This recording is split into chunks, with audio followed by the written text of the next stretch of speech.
बिस्मिल्लाहिर्रहमानिर्रहीम। अस्सलाम वालेकुम दोस्तों, सिंधी विलेज लाइफ की नई वीडियो सां गॾु मोहम्मद अमीन मजीदाणो हाज़िर ख़िदमत आहे। दोस्तों अॼु मां तव्हांखे बहितरीनु टॉपिक ते नॉलेज ॾींदुसि। कंहिं दोस्त ख़ासि तौर ते रिक्वेस्ट कई आहे।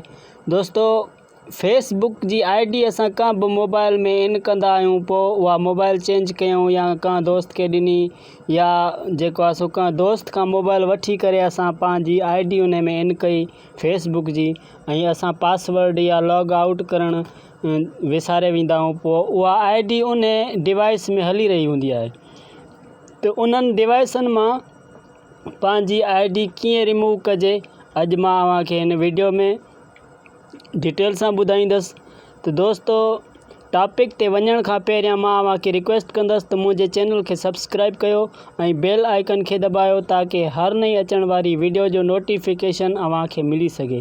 त दोस्तों असांखे हींअर फेसबुक जी ऐप जी ज़रूरत आहे।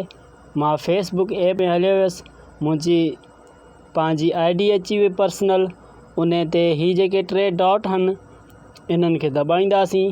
इन्हनि खे दॿाइण खां बाद में असां हेठि वेंदासीं सेटिंग एंड प्राइवेसी, इन खे असां क्लिक कंदासीं। क्लिक करण खां पोइ जेको सेटिंग एंड प्राइवेसी जे हेठां सेटिंग जो ऑप्शन आहे उन खे असां क्लिक कंदासीं। उन खे क्लिक करण खां बाद में असां हेठि ईंदासीं security and login. Security and login खे असां क्लिक कंदासीं। उन खे क्लिक करण खां पोइ असांखे ही इंटरफेस नज़र ईंदो।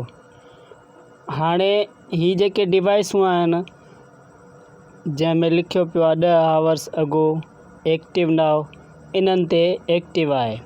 हाणे मिसाल जी ॻाल्हि आहे, असांखे इन्हनि मां रिमूव करिणो आहे त ही जेके 3 डॉट आहिनि इन्हनि खे हणंदासीं त असां वटि ही ऑप्शन अची वेंदो सिक्योरिटी अकाउंट ऐं लॉग आउट।